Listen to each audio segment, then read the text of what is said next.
सर्वशक्तिमान परमेश्वर, thank you Lord Jesus, धन्यवाद प्रभु यीशु, थैंक यू लॉर्ड जीसस, धन्यवाद धन्यवाद धन्यवाद धन्यवाद धन्यवाद, पवित्र पवित्र पवित्र सर्वशक्तिमान परमेश्वर, thank you Lord Jesus Christ, thank you Lord Jesus, धन्यवाद धन्यवाद धन्यवाद, पवित्र पवित्र। ऊंची आवाज में प्रार्थना करें कि परमेश्वर मेरे कानों को खोलिए कि मैं इन वचनों को सुन सकूं और ग्रहण कर सकूं। ये वचन मेरे जीवन में खुदावंद तेरी सामर्थ को लेके आए, तेरे छुटकारे को लेके आए परमेश्वर। मैं ये प्रार्थना करता हूँ ये वचन मेरे जीवन को पूर्ण तरीके से बदल के रख दे परमेश्वर। जितने फालतू लोग बाहर निकले बोलो परमेश्वर, मैं प्रार्थना करता हूँ और पवित्र आत्मा आपका स्वागत करता हूँ। आमीन। जोर से तारीफ करो सज्जन परमेश्वर। हालेलुया।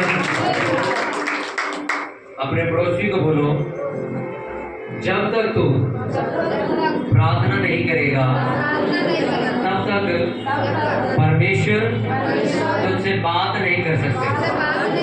हालेलुया। अपने पड़ोसी को बोलो, ध्यान से सुन, सुनने से विश्वास पैदा होता है। बहुत सारे लोग जो प्रभु यीशु मसीह को जानते हैं, प्रभु यीशु मसीह को मानते हैं, बहुत सारे लोग ऐसे भी हैं जो प्रभु यीशु मसीह को जानने के बाद, उसकी सामर्थ को जानने के बाद आज भी प्रार्थना नहीं करते। प्रभु यीशु मसीह ने पहला और आखिरी काम जो चेलों को सिखाया वो सिर्फ प्रार्थना करना था। हालेलुया। जब प्रार्थना करनी चेलों ने शुरू करी तो प्रभु यीशु मसीह जानते थे हर वो सवाल जो ये मुझसे पूछते हैं उसके जवाब इनके पास होंगे। जितनी चीजों के पीछे दुनिया भाग रही है वो सारी चीजें इनके पीछे होंगी, और जिस काम को करने के लिए मैंने इनको बुलाया और चुना है वो सारे काम इनके द्वारा होने लग जाएंगे जब ये लोग प्रार्थना करनी शुरू करेंगे। हालेलुया। कितनों को बात समझ आ रही है? पर अगर एक चर्च प्रार्थना ना करे, अगर एक चर्च प्रार्थना के महत्व को ना समझे तो बाइबल ऐसा बताती है वो कलीसिया डेड हो चुकी है, मर चुकी है। क्योंकि एक चर्च, एक पास्टर, एक कलीसिया प्रार्थना की वजह से ही जाने जाते हैं। प्रार्थना ही आपकी इकलौती और आखिरी पहचान है। अगर प्रार्थना आपके जीवन में नहीं है तो मैं आपसे ये कहना चाहूंगा आपको स्वर्ग में कोई नहीं जानता। क्योंकि बाइबल ऐसा बताती है जब तुम प्रार्थना करते हो तो प्रार्थना एक धुएं की तरह स्वर्ग तक जाती है। तंदूर देखा कभी जलता हुआ आपने? कभी तंदूर के ऊपर भी आंखें ध्यान से लगा के देखो, उसके ऊपर से ऐसे कुछ लपटे से जा रही होती पर नजर नहीं आती, पर ऐसे कुछ लहरता हुआ दिखता है ऊपर की तरफ। ऐसे ही प्रार्थनाएं जाती हैं जब आप प्रार्थना करनी शुरू करते हो।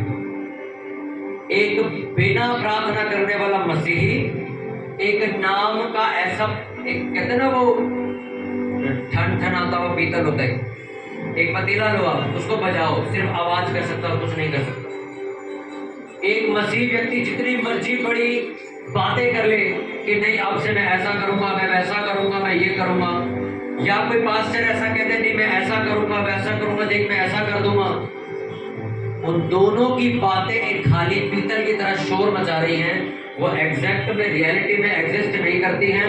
वर्तमान समय में वो ऐसा कुछ भी नहीं कर सकते, क्योंकि प्रार्थना तुम्हारे कामों को करवाती है, प्रार्थना तुम्हें आगे लेके जाती है। बिना प्रार्थना के तुम हवाबाजी मार रहे हो, उसका कोई भी व्यर्थ नहीं है, कोई भी उसका फायदा नहीं है। बाइबल उस जीवन को सपोर्ट ही नहीं करती। हालेलुया। जोर से बोलो हालेलुया। इसलिए अगर आपके परिवार में प्रार्थना नहीं है, आपकी पर्सनल, आपकी निजी जिंदगी के अंदर प्रार्थना नहीं है, आपकी फैमिली के किसी मेंबर के अंदर प्रार्थना नहीं है, तो मैं आपको एक बात से चेतावनी दे देना चाहता हूं कि आपकी जो बातें हैं वो एक हवाबाज वाली बातें हैं, अदरवाइज उन बातों का कोई भी मोटिव नहीं है। आज एक व्यक्ति प्रार्थना करने शुरू कर दे, आज एक व्यक्ति सिर्फ 1 घंटा सिर्फ प्रेयर करनी शुरू कर दे, उसकी जिंदगी लोगों को नजर आने लग जाती कि कुछ इसके जीवन में बदलना शुरू हो गया। ये ऐसा नहीं था पहले, कुछ तो इसकी जिंदगी में हो रहा है। सिर्फ 1 घंटा अगर वो रोज प्रेयर करनी शुरू कर दे दो, जिन बड़े बड़े चमत्कारों की आप बातें सुनते और करते हो उन्हें बंद कर दो करना, क्योंकि परमेश्वर अब ये नहीं चाहता कि तुम सिर्फ बड़े बड़े चमत्कारों की बातें करो, बड़ी बड़ी गवाहियों की बातें करो। परमेश्वर अब चाहता कि वो चमत्कार अब तुम करो। पर दुख की बात यह है, कलीसियाएं सिर्फ बातें कर रही है, काम नहीं कर रही। वो पास्टर पता कितनी शानदार भविष्यवाणी करते हैं, परमेश्वर इससे खुश नहीं हो रहा। वो कहता तू करता है नहीं करता ही बता। नहीं, मैं नहीं करता। क्या परमेश्वर ने तुम्हें इसलिए बुलाया है कि तुम किसी आशीषित इंसान के बारे में बातें करो, या तुम्हें खुद को आशीषित होने के लिए बुलाया है? बोलो, किस लिए बुलाया है तुम्हें? कि तुम सारा दिन बैठ के ये बात करो वो लेडीज कितनी आशीषित है, देखो वो स्त्री कितनी प्रार्थना करती है, देखो उसकी प्रार्थना जब वो करती है तो उसकी परमेश्वर कैसे सुनता है। क्या ये बातें करने के लिए बुलाया है या फिर तुम्हें वैसा बनने के लिए बुलाया है? और कलीसियाएं, परमेश्वर के दास तक भी सिर्फ बातें करने लायक रह गए। कितने ही पास्टरों के साथ में बैठता हूं, सिर्फ बातें करते, ब्रदर ऐसे बेदारी आ जाएगी, ब्रदर ऐसा करेंगे तो ऐसे बेदारी आ जाएगी, ऐसा करेंगे तो बहुत लोग बचेंगे, ऐसा करेंगे तो चर्च ग्रो हो जाएगी। अच्छा, प्रेयर कितनी करते हो? प्रेयर करने का मेरे पास टाइम नहीं है, बस आप हवा बांधो। एक प्रार्थना करने वाले व्यक्ति में और एक डींगे मारने वाले व्यक्ति में एक ही तरह का अंतर होता है। प्रार्थना करने वाला व्यक्ति बातें नहीं करता, आपको फल ला के दिखाता है। डींग मारने वाला व्यक्ति 4 साल डींग मारता है, 5वें साल में डींग ही मारता है। हालेलुया। किसी जॉब की ऊंची पदवी पर मैं एक दिन देखिए पहुंच जाऊंगा, मेरा परमेश्वर मुझे ले जाएगा, मेरा परमेश्वर मुझे बहुत कुछ दे देगा। आज मेरे हालात ऐसे, परमेश्वर एक दिन प्रेयर करते हो? नहीं, तुम कर बातें करते रहोगे, क्योंकि बाइबल ऐसा बताती है कि स्वर्ग के नीचे कुछ भी नहीं होगा। चाहे एलिया हो, चाहे प्रभु यीशु मसीह हो, चाहे पतरस हो, चाहे यूहन्ना हो, सबको प्रार्थना करनी पड़ी अपना उस काम करवाने के लिए। हालेलुया। अरे सोचो, जिस परमेश्वर के आगे तुम सर झुकाते हो, प्रभु यीशु मसीह कोई बड़ा चमत्कार करने से पहले खुद प्रेयर करने जाते थे। और एक मसीही व्यक्ति ये सोचता है कि संडे को मेरे लिए बहुत बड़ी प्रोफेसी हुई है, बहुत बड़ी भविष्यवाणी हुई है, मेरा तो काम आराम से हो जाएगा। हालेलुया। एक प्रार्थना करने वाला व्यक्ति और एक डींग मारने वाला व्यक्ति, इन दोनों में से आप कौन होंगे? आप फैसला करो। एक दिन ऐसा आएगा, मैं विश्वास करता हूं परमेश्वर मेरी जिंदगी में ऐसा बहुत कुछ कर दे। मैं विश्वास करता हूं देखना एक दिन मेरे साथ ये होगा जरूर। आज ये मैं नहीं ले पा रहा हूं, देखना एक दिन ऐसा आएगा परमेश्वर मुझे आशीषित करेगा, मैं ले लूंगा। अच्छा भाई, प्रेयर करते हो? नहीं करता। तो फिर ये बातें किस बात के लिए कर रहे हो? क्योंकि बाइबल ऐसा बताती है परमेश्वर का राज्य बातों में है ही नहीं, वो तो सामर्थ में है। और सामर्थ कब उतरी थी प्रेरितों के काम में? जब 120 लोग प्रार्थना कर रहे थे। कितनों को बात समझ आ रही है? परमेश्वर का राज्य कहाँ है? बातों में कि सामर्थ में? और सामर्थ कब आई? जब प्रेयर करना शुरू किया लोगों ने। आज भी लोग सामर्थ्य से भरते हैं जब वो प्रार्थना करने बैठते हैं। एक चर्च प्रार्थना करने के लिए जानी चाहिए। जब कोई दूर किसी इलाके में बंदा बोले भाई मुझे प्रार्थना करवानी, कहाँ जाऊं, तो लोगों को एड्रेस पता होना चाहिए चर्च का, वहां पर प्रार्थना होती, वहां जाओ। गली में किसी को दिक्कत है, यार मेरे को किसी प्रार्थना करने वाले की जरूरत है, ये ऊपर वाले फ्लोर पे एक लेडीज रहती है, वो बहुत प्रेयर करती है, उससे मिलो जाके एक बार। पर लोग आपके घर तक तो नहीं जाते। क्यों? वचन में लिखा तुम्हारा घर प्रार्थना का घर कहलाएगा, इसीलिए लिखा है। आज भी जब कोई बंदा मरने को होता है तो पास्टर का नंबर कैसे निकलता है, किसी और का क्यों नहीं निकलता? उन्हें मालूम होता है ये प्रेयर कर रहा होगा। आपका नंबर उसके लिस्ट में क्यों नहीं आता? उसे पता है अबे ये नहीं करते, लिए इनसे क्या प्रेयर कराएंगे, ये तो अपनी प्रेयर नहीं करते, इसका अपनी जिंदगी इसकी आंखों के सामने डूब रही है, तभी ये प्रेयर नहीं कर रही, तो मेरे लिए क्या करेगी? मैंने आपको संडे को बताया था, आपको जो चाहिए आपको मांगना पड़ेगा, क्योंकि उसने प्रभु यीशु मसीह ने खुद ये बात बोल दी है। उसको सीधा कर।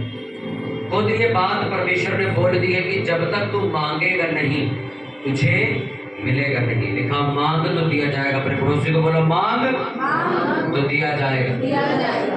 हालेलुया। लिखा तुम मांगते ही नहीं हो तो पाते नहीं। आपको लगता है कि यार ये बीमारी बेवजह की है। एक मेरा हाथ ठीक होता है दूसरा खराब हो जाता है, दूसरा ठीक होता है मेरे बाल खराब हो जाते हैं, बाल ठीक होता तो हड्डियों में दर्द शुरू। ये चीज नॉर्मल नहीं है। ये कोई दुष्ट आत्मा मेरा पीछा कर रही है। मेरे को कोई बीमारी नहीं यार, मैं नशा नहीं करता, मैं शराब नहीं पीता, बीमारियां मुझे लगती जा रही है। दुख एक मैं आपको गवाही बताता हूँ। जब मैं स्कूल में पढ़ता था, हर 2 हफ्ते बाद मेरे को बड़ी जबरदस्त चोट लगती थी। यानी कि समझो मैं स्कूल में था, खेलते वक्त मैं गिरा तो मेरे हाथ के ऊपर गाड़ी चढ़ गई। चलो ये चोट लग गई। मैं 15 दिन बाद ठीक हुई। 15 दिन बाद ठीक हुई, दोबारा स्कूल में खेलते वक्त किसी लड़के ने धक्का दिया, मेरा पूरा हाथ फटता हुआ चला गया। फिर से हाथ पे लगी। अब फिर मेरा इलाज चला, फिर 1-1.5 महीना लग गया उसको ठीक होने में। 2 महीने लगे। जब 2 महीने लगे तो हम फिर से कहीं खेल रहे थे तो एक लड़के ने मुझे धक्का दिया। मेरा जो चेहरा था वो एक दीवार की बड़ी खुरखुरी सी दीवार थी टूटी हुई, मेरा चेहरा उसके ऊपर रगड़ गया, मेरा मुंह फट गया इधर से। अब फिर 1.5 महीने में इलाज करा। 2 महीने बाद मेरा चेहरा ठीक हुआ, क्रीमें लगाई, निशान आज आपको नजर नहीं आएगा, निशान गायब हो गया। निशान गायब हो गया। 3 महीने बाद ये बलसा वाली झील है, वहां से लेके मदर डेयरी तक मैं घसीटता हुआ आया गाड़ी के पीछे, मेरे पूरे पैर फट गए। फिर मैं 4 महीने तक बेड पे रहा, चल नहीं पाता था मैं। जब प्रभु यीशु मसीह ने में आया, मैं 6 साल में मेरे पास तक फिर दोबारा चोट नहीं लगी। समझ आया कुछ कि नहीं आया? वो चोटें नहीं थी, वो कोई तुम्हारा पीछा कर रहा था। ऐसा ही बहुत सारे लोगों के घर में हो रहा है कि ये पैर ठीक हुआ, अब ये खराब, अब ये खराब, अब ये खराब, ये खराब, ये ठीक नहीं, ये खराब। आपको भाई प्रेयर कर दी, आपका पीछा कर रहा है कोई। क्या लिखा वचन में? शैतान गरजने वाले सिंह की तरह तुम्हारा पीछा करता, तुम्हारे पास बैठता है और नहीं चाहता तुम लंबी उम्र जियो, वो चाहता है इसकी उम्र घटाओ किसी तरह।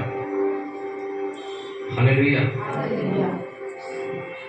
प्रेयर कहाँ काम करती है? प्रेयर वहां काम करती है जहां लोगों की बुद्धि चलना बंद हो जाती है, जहां डॉक्टर भी सोच में पड़ जाता है ये हो कैसे रहा है, वहां प्रेयर काम करती है। प्रेयर आपको उन चीजों से बचा लेती है जो कोई बता नहीं बचा सकता आपको कि परसों मेरे साथ क्या होने वाला है। हालेलुया। प्रेयर आपको वहां बचा लेती है जहां लोग पहुंचना चाहते हैं सालों लगा के, आप 2-4 महीने में वहां पहुंच जाते हो। लोग कहते हैं मैं जब 50 साल का हो जाऊंगा थोड़े पैसे जमा करूंगा, फिर कोई अपना बिजनेस डालूंगा, तब तक नौकरी करूंगा। अगर तुम प्रेयर करने वाले इंसान हो, तुम 20-22 साल की उम्र में बिजनेस खोल दो। प्रेयर आपकी रफ्तार बढ़ाती है, आपकी स्पीड बढ़ा देती है। सोचो कितनी दुख की बात है कि आपको किसी ने मैसेज पे बोला कि मेरे भाई के लिए प्रार्थना करना या मेरी मम्मी के लिए प्रार्थना करना। वो जानता है कि आप प्रभु यीशु मसीह को मानते हो, क्रिश्चियन बनते हो। उसने आपको मैसेज किया कि मेरे इसके लिए प्रेयर करना, प्रेयर। आप सो गए रात और सुबह आपको खबर आती जिस बंदे की प्रेयर बोलते सुबह मर गया हो। अब आप जिंदगी भर ये सोचोगे काश अगर मैंने प्रेयर की होती, क्या पता बच जाता। हालेलुया। कितनों को बात समझ आ रही? लोग क्या चाहते हैं पता? लोगों को प्रेयर मालूम ही नहीं है होती क्या है। संडे को प्रेयर अगर पुलपिट से कर दो, हाथ ना रखो तो कहते प्रेयर तो हुई नहीं आज। अगर आपके लिए कोई प्रेयर कर रहा है, वो धुएं की तरह ऊपर जा रही है। आपको बेशक वो फोन करके ना बताए भाई मैं तेरे लिए प्रेयर कर रहा हूं, और उसके वहां से वो धुआं उठ रहा है। हालेलुया। दानियल दिन में 3 बार प्रेयर करता था, और राजा के साथ एक बहुत बड़ा मंत्री था। वो इतना व्यस्त, इतना बिजी होने के बावजूद भी वो 3 बार दिन में प्रार्थना करता था। आप और मैं 8 और 9 घंटे की ड्यूटी करते हैं बस। हम कोई मंत्री नहीं है, कोई बड़े अधिकारी नहीं है कि भाई 24 घंटे मेरा फोन बज रहा है। तब भी हम लोग 3 घंटे या दिन में 3 बार प्रेयर नहीं करते। आपको मालूम मेरे को एक नौकरी से क्यों निकाला गया था 2022 में, जिसके बाद मैंने अपना बिजनेस शुरू किया था। उस एजेंसी का ये कहना था कि भाई जब सारे लोग लंच में 1 घंटा बैठ के खाना खाते हैं, आप उठ के कहाँ चले जाते हैं? मैंने कहा एक बात मुझे बताओ, लंच में अलाउड है ना बाहर जाना ऑफिस के? कहते हैं हाँ जा सकते हैं। तो एक लड़के ने आके ऑफिस के ऑनर को बताया, कहते ये यश भाई पीछे किसी पार्क में जाके बाइबल पढ़ते और चक्कर मार मार के पता नहीं क्या करते रहते। मैं प्रेयर करता था वहां जाके, 1 घंटा हो जाता था, वापस आ जाता था। फास्टिंग होती थी, खाना मैंने खाना नहीं। अब सुनो, इसी बात को लेके वो एजेंसी ओनर मेरे को कहते देखो आप ग्रुप खाना खाता है, आप खाने में नहीं बैठते हो, ये लोग पार्टी करते हैं, आप पार्टी में नहीं बैठते हो, आप उठ के ऑफिस के बाहर चले जाते हो, पार्क में जाके बैठ जाते हो, इसलिए हम तो नहीं रख पाएंगे आपको। मैं कहा ठीक है, आज मैं रिजाइन दे देता हूँ। और मैं नौकरी छोड़ के घर आ गया। और जब मैं आ रहा था तो उस ऑनर ने एक बात बोली, वो लेडीज थी कंपनी की, जो मालकिन जो ऑनर थी, वो लड़की कहती मेरी सास भी क्रिश्चियन है। वो तो ऐसी नहीं, मेरे को ऐसा बोला कि कहते मेरी सास भी तो क्रिश्चियन है। कहती मैं एक बात आपसे पूछूं, आप कहते हो क्रिश्चियन, मेरी सास भी तो क्रिश्चियन है, वो तो ऐसी हरकतें नहीं करती जैसी आप करते। उस दिन हमने आपको प्रसाद दिया, आपने मना कर दिया लेने से। हाँ कर दिया। कहते उस दिन यहाँ पे हमने भंडारा करा तब आप बैठे नहीं। मैं कहा कहते हमने उस दिन ऐसे ऐसे फंक्शन था, आप तब भी नहीं आए, लंच होता आप बैठते नहीं हो, चक्कर क्या? ऐसे हमारे कितने क्रिश्चियन क्लाइंट हैं, क्रिश्चियन कंपनी के मालिक हैं, वो तो ऐसा नहीं करते। प्रेयर आपको दुनिया से बिल्कुल अलग कर देती है। आपको मालूम कितने करोड़ क्रिश्चियंस हैं, पर एक प्रार्थना करने वाला क्रिश्चियन अलग नजर आता खड़ा हो। आपके इलाके में 50 क्रिश्चियन रहते हो, अरे हम भी चर्च जाते हैं, हम भी संडे जाते हैं। मैं आपको लिख कर देता हूँ, वो लोग भी इस बात को जानते हैं कि मैं भी क्रिश्चियन हूँ, पर ये प्रेयर करने वाला क्रिश्चियन है भाई, इसका चेहरा अलग चमकता है। मैं क्रीम लगा के नहीं चमकाता, इसका अलग चमकता है। ये चर्च में आता तो नजर आता है इसका चेहरा। इतना कुछ समझ आ रही बात। मूसा जब 40 दिन परमेश्वर के साथ बैठकर नीचे आया, उसका चेहरा चमक मार रहा था। मूसा ने अपने मुंह से बताया मैं क्या कर रहा था ऊपर? बोलो, किसी को बताया उसने? नहीं, मैं ऊपर प्रेयर कर रहा था, मैं परमेश्वर से बात कर रहा था। उसने कुछ नहीं बताया, उसका चेहरा बता रहा था वो क्या करके आया। हालेलुया। जब आप प्रार्थना करनी शुरू करते हो, आपका चेहरा बताता है, आपके जीवन में पलने वाली आशीषें बताती है कितनी प्रेयर करता है। तुम्हारी जिंदगी में 1 रुपए का कर्जा नहीं है, ये बात साबित करेगी ये प्रेयर कितनी करता है। तुम्हारे शरीर में कोई बीमारी नहीं है, ये साबित करेगी कि कितनी प्रेयर करता है। तुम्हारे रास्ते बड़े बड़े लोग रास्ते नहीं खुलते, तुम्हारे ऐसे ही खुल जाते हैं, ये साबित करेगा दुनिया में कि ये बता क्या करता है रात को, ये प्रेयर करता है कि फोन चलाता है। हालेलुया। अरे सोचो, इस इलाके के पास्टर मुझ पे इल्जाम लगाने लगे हैं कि ये कलीसिया खाली कर रहा है, पर वो समझदार लोग ये नहीं सोच रहे ये रात को क्या करता होगा। वो नहीं ढूंढा अभी तक, ये सोच रहे हैं कि मैं कलीसिया पकड़ पकड़ के लेके आ रहा हूं। किसी की भी आशीष आपको लग रही है ये बहुत कम समय में तेजी से जा रहा है, उसका कारण है प्रेयर कर रहा है।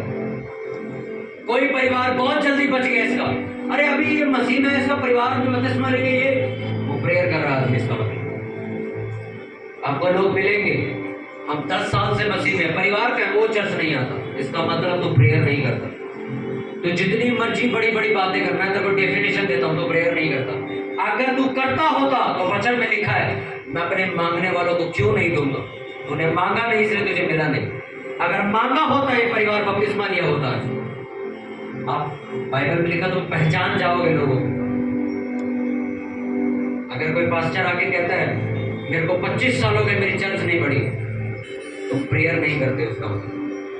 परमेश्वर भेदभाव नहीं करता, उसने लिखा है 10 बार लिखा है, एक को बढ़ा के दूसरे को कगला नहीं रखता हूं। उसने मांगा होगा इसलिए उसे मिला है, तूने नहीं मांगा तुझे नहीं मिला। किसी बड़े पास्टर को देख लिया, किसी बड़े विश्वासी को देख लिया, कैसे इसके पास सब कुछ है, उसने प्रेयर की। मैं जितने बड़े बड़े पास्टरों से मिल गया उनसे मैंने एक ही चीज पूछी थी, राज क्या है इतनी बड़ी चीज का? एक ही चीज बोल, प्रेयर करते हैं। हम खाना खाते हैं, फ्री होते, प्रेयर में बैठते। रात हो जाती है प्रेयर करते, सुबह उठते काम पे जाते, काम से आके फिर प्रेयर करते और कुछ नहीं करते।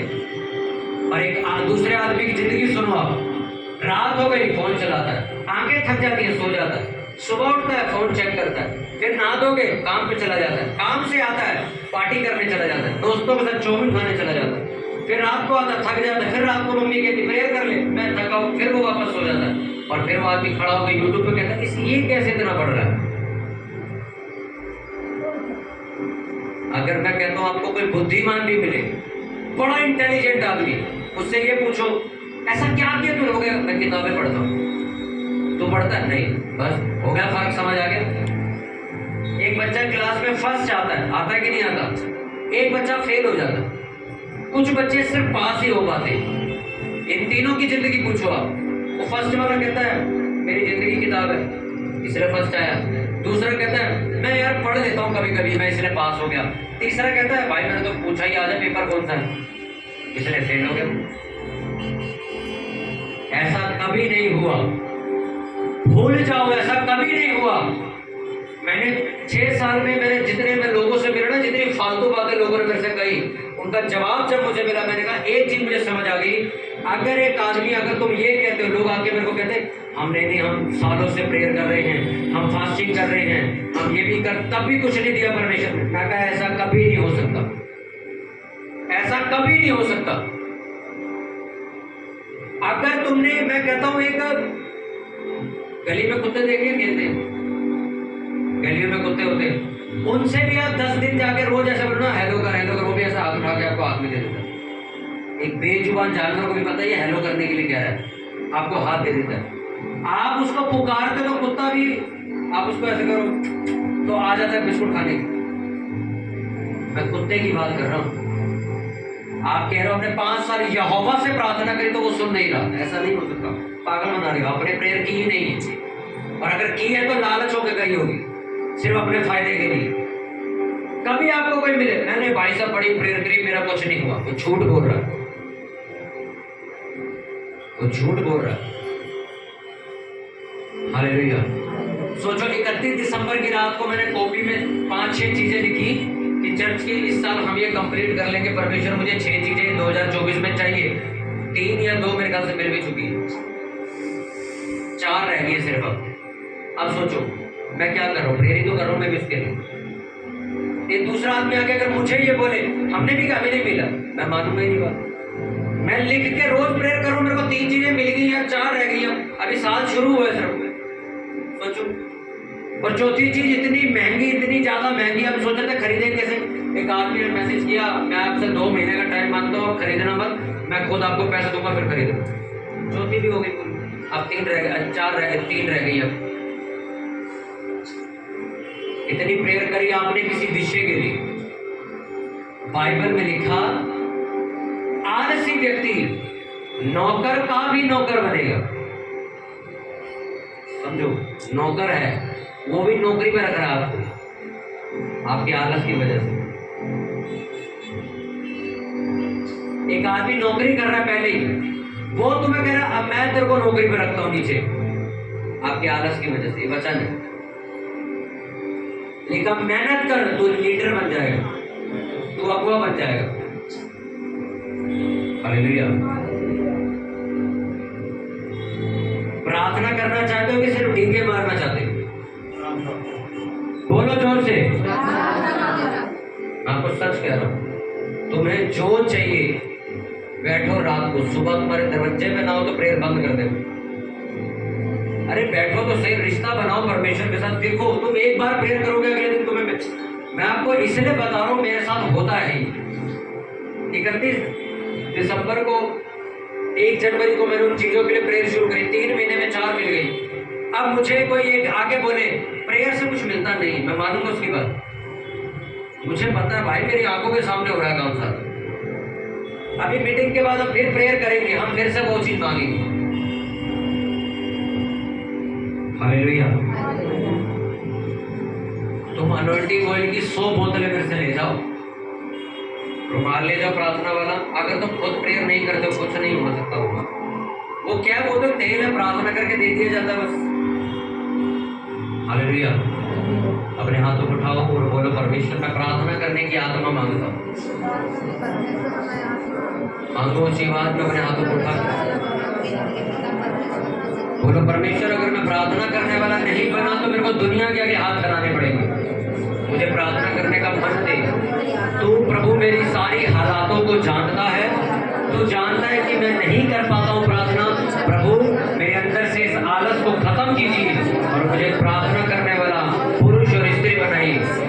मेरे जानकार लोग ये मुझे देखकर बोले कि मैं यहोवा के सामने उपस्थित रहने वाला तेरा दास और दासी हूँ। परमेश्वर ऊंची बात में मांगो, परमेश्वर मुझे दानियल की तरह प्रार्थना करने वाला बना, मुझे एस्तर की तरह प्रार्थना करने वाला बना, मुझे मरियम के समान प्रार्थना करने वाला बना, मुझे प्रभु यीशु मसीह की तरह प्रार्थना करने वाला बना। प्रभु मैं प्रार्थना करना चाहता हूँ, मैं देश के लिए प्रार्थना करना चाहता हूँ। मैं बिना प्रार्थना के अधूरा हूँ। प्रभु मुझे प्रार्थना करने का आत्मा दीजिए, मुझे प्रार्थना करने का मन दीजिए कि जब मैं प्रार्थना करूँ तो खुदावंद तेरे लोग बचाए जाए, मैं तेरे राज्य के लिए प्रार्थना कर सकूँ, तेरे कामों के लिए प्रार्थना कर सकूँ। प्रभु लोग मुझे एक प्रार्थना करने वाला व्यक्ति समझे। परमेश्वर प्रभु यीशु मसीह के नाम में यह अनुग्रह सदा आपके ऊपर ठहरा रहे। सब बोले आमीन।